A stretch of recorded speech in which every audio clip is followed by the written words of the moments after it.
عليكم ورحمة الله وبركاته. ازيكم يا حبايبي؟ كل سنة وانتم طيبين وسنة سعيدة عليكم. النهارده بقى انا كنت بصور لكم التتبيلة دي، بس معلش طلع وانا كل دوت وبصور التتبيلة الفيديو مش شغال، فالحمد لله على كل شيء. المهم التتبيلة دي عبارة عن ايه؟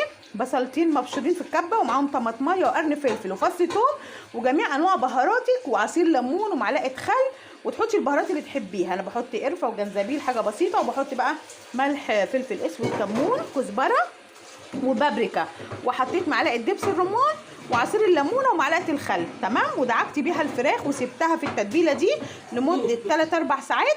وخدت جزء من التتبيله، انا مقطعه بصل هنا وجزر وبطاطس، قلبت معاهم الخلطه دي ورحت حاطه الفراخ عليها من فوقيها. ودلوقتي هنغلفها بورق الفويل ونحطها في الفرن لمده ساعه وربع ونطلعها وتشوفوا الجمال والحلاوه، وهي بقى تاكلوا فراخ مشويه من اللي قلبك يحبها. يلا هغلفها لكم اهي بورق الفويل، ونتقابل بعد ساعه وربع اوريكم الجمال والحلاوه والحركات والتكات. باي باي. بصوا بسم الله ما شاء الله يا حبايبي، وادي الفراخ بتاعتنا طلعت من الفرن.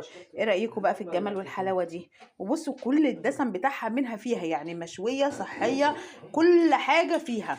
وعملنا جنبها بقى شويه رز بالسمنه البلدي والشعريه كده، يا نهار ابيض. وعملنا طبق السلطه الفاخر ده لسه بقى هنقلبه ونظبطه. يلا الف هنا وشفا ليا وليكم.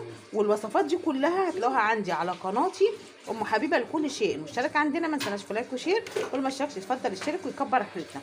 وعملنا كمان بقى الشيخ وائل عمل لنا شويه سلطه الطحينه، شغل فاخر من الاخر. يلا مع الف سلامه، باي باي.